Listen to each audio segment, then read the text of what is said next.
Hello दोस्तों, कैसे हैं आप सब। राम जी की पाठशाला में आपका बहुत बहुत स्वागत है। उम्मीद करता हूँ आप सब भी अच्छे ही होंगे और आपकी तैयारी बहुत ही बेहतर ढंग से चल रही होगी। जैसा आप सबको बताया, हम हिंदी साहित्य को कवर करने का प्रयास कर रहे हैं और अभी लास्ट वीडियो में हमने उपन्यास एवं उपन्यासकारों को पढ़ा था, समझा था।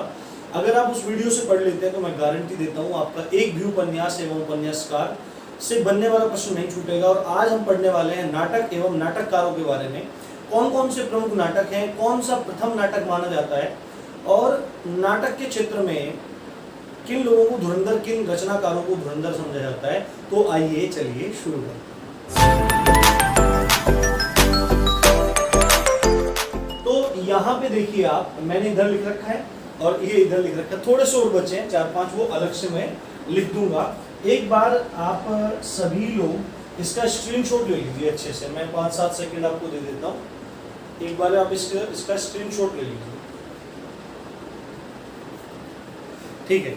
तो यहां से शुरू करते हैं। सबसे पहले देखो, एक चीज मैं बता देता हूं आपको, भारतेंदु हरिश्चंद्र के बारे में जानना थोड़ा हमारे लिए जरूरी है।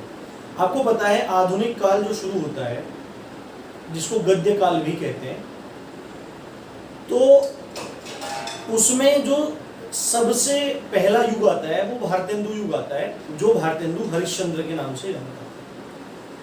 अब जो नाटक विधा है, हिंदी साहित्य में नाटक विधा है, यानी कि विधा का मतलब होता है एक तरीका, साहित्य को लिखने का एक तरीका को विधा कह सकते हैं। तो नाटक आपने देखा होगा, जैसे जिनका रंगमंच पे क्या होता है, कार्यक्रम होता है, दिखाया जाता है, नाटक दिखाए जाते हैं। आपने देखा होगा कि अभी इसने बोला, अभी उसने बोला, जैसे आप सीरियल देखते हैं कुछ इस तरह से, वो नाटक पूरा लिखना होता है।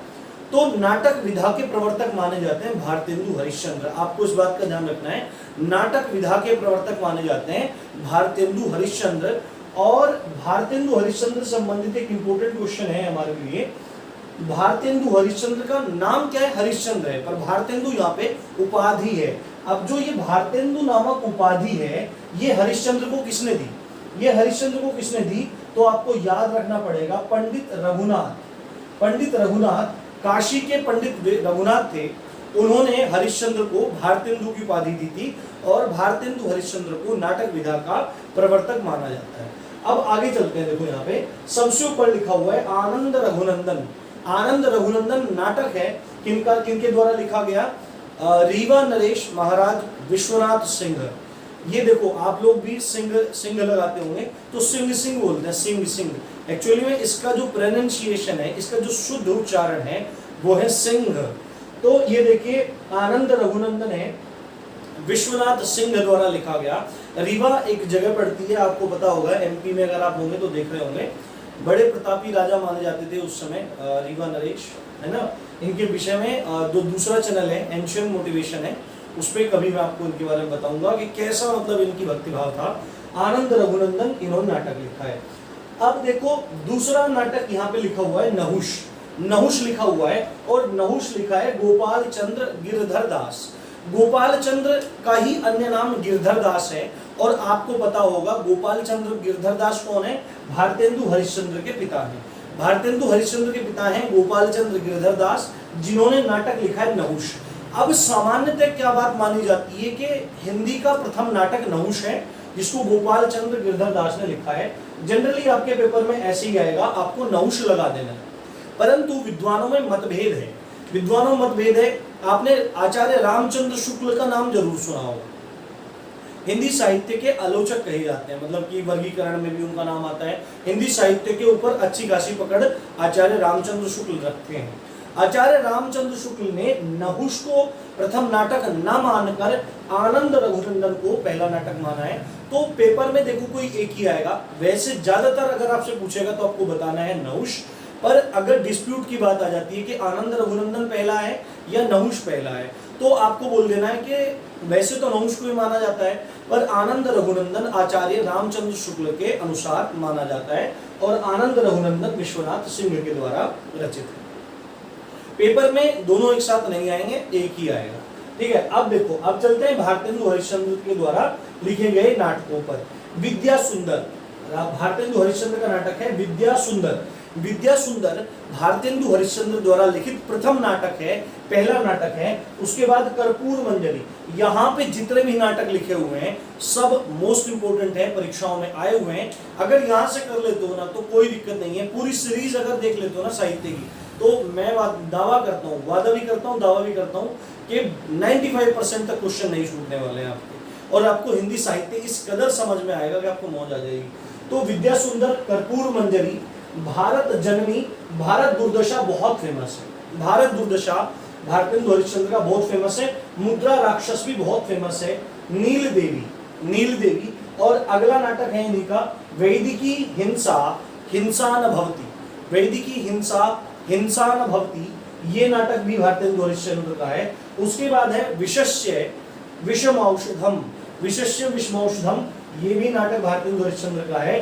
अंधेर नगरी और सती प्रताप, ये भारतेंदु जी के नाटक हैं। विद्या सुंदर प्रथम नाटक है। विद्या सुंदर, कर्पूर मंजरी, भारत जननी, भारत दुर्दशा, मुद्रा राक्षस, नील देवी, वैदिकी हिंसा, हिंसा न भवती, विशस्य विषमौषधम, अंधेर नगरी और सती प्रताप, ये भारतेंदु हरिश्चंद्र द्वारा लिखित नाटक है।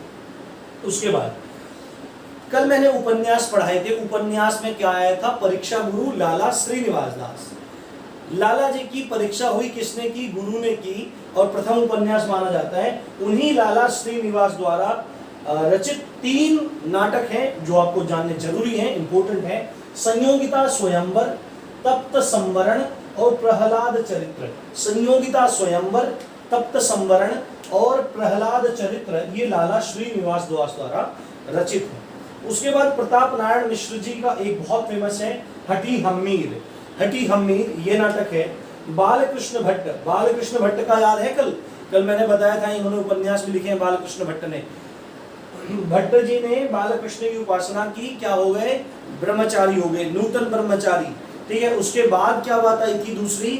100 अजान 1 सुजान। 100 अजानों को छोड़ के 1 सुजान यानी गुरु जी के पीछे बढ़ गए, ये बात है। तो दमयंती स्वयंवर और वेणु संहार, ये बालकृष्ण भट्ट के नाटक हैं। उसके बाद यहाँ पे आप कंफ्यूज मत हो जाना। जानकी मंगल तुलसीदास द्वारा रचित 12 रचनाओं में से एक है। 12 रचनाओं में प्रमुख आपको याद होंगी। रामचरितमानस है, जानकी मंगल है, पार्वती मंगल है, रामलला नहछु है, रामाज्ञा प्रश्नावली है, कवितावली है, दोहावली है, और उसके बाद बरवे रामायण है, वैराग्य संदीपनी है, विनय पत्रिका है। ठीक है। इस तरह से 12 हैं, 1-2 मेरे नाम स्किप हो रहा है। तो जानकी मंगल रचना की बात आती है तो सिंपल आपको बोल देना तुलसीदास जी की रचना है। पर अगर पूछेगा कि जानकी मंगल नाटक के रचनाकार कौन है, तो आपको बोलना पड़ेगा शीतला प्रसाद त्रिपाठी। शीतला प्रसाद त्रिपाठी और अयोध्या सिंह उपाध्याय, जिनका अन्य नाम हरिऔध भी है, उनको रुक्मणी परिणय के लिए जाना जाता है। परिणय बोलते हैं विवाह को। रुक्मणी जी का विवाह किससे हुआ? भगवान कृष्ण से हुआ। तो इस नाटक के रचनाकार कौन है? हरिऔध है। उसके बाद आपने आल्हा और उदल का नाम सुना होगा जरूर, बड़े प्रसिद्ध नाम है आल्हा और उदल। तो सेनापति उदल, सेनापति उदल इस नाटक के रचनाकार हैं वृंदावन लाल वर्मा। देखो हम सब लोग बोलते रहते हैं वृंदावन वृंदावन, यहाँ पे री की मात्रा है, ये वृंदा है, वृंदा। वृंदावन लाल वर्मा। अगर आपका उच्चारण बहुत शुद्ध होगा ना तो आपकी वाणी भी अच्छी लगेगी सुनने में। उसके बाद देखो कहानी में और उपन्यास की रचना में प्रेमचंद का जो स्थान है, मुंशी प्रेमचंद का जो स्थान है, नाटक लिखने में जयशंकर प्रसाद का भी वही स्थान माना जाता है।